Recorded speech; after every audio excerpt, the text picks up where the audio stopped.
do a high-level comparison of the GX 400 series versus the ZD621. Both of these printers are thermal transfer printers. They both feature a smaller direct thermal variant. This particular one has a LCD display, colored touch LCD. We do have a version that's not featured here without a colored touch display. So let's take a look at the GX.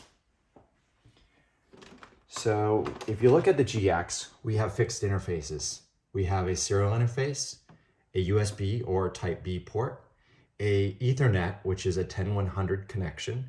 We have a power switch. We have a user interface that consists of a tricolored LED and a single pause, feed, and cancel button. This particular version features an integrated peeler. We do have versions that have an integrated cutter, as well as versions that have no media and just standard tear.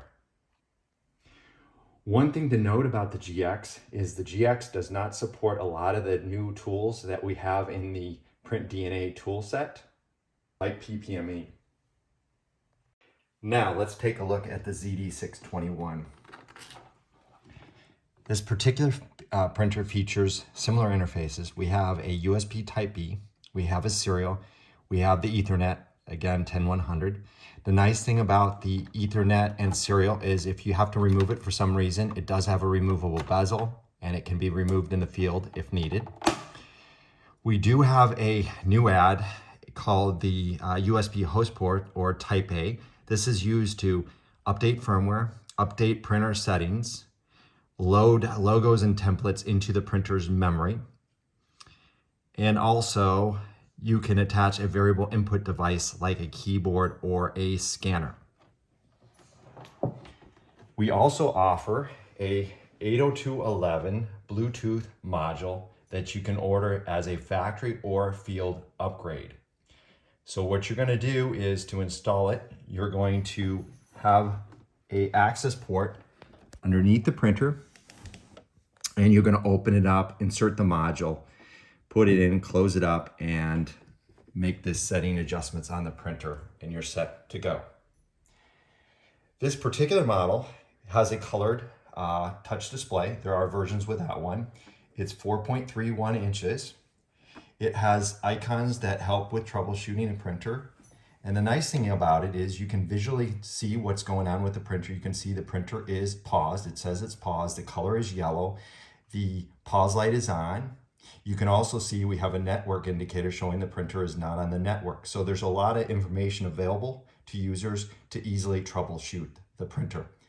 This printer also features, instead of a single button, it has a pause button, a feed button, a cancel button, and it also has a power switch in the front, but this is a soft switch.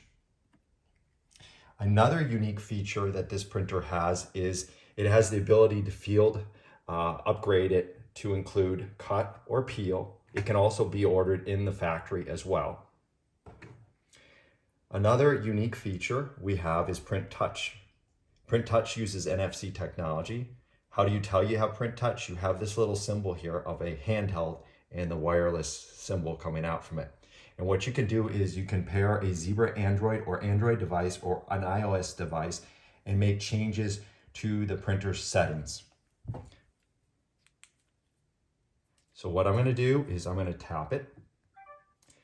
And I downloaded the setup utility. It's on the Google Play as well as the iOS store. And when I tap it, it launches the app. It takes approximately 40 seconds to pair to the printer, but once it's paired, then you can make adjustments to the settings. What you'll notice as it begins to pair, the data light will pulse on the printer.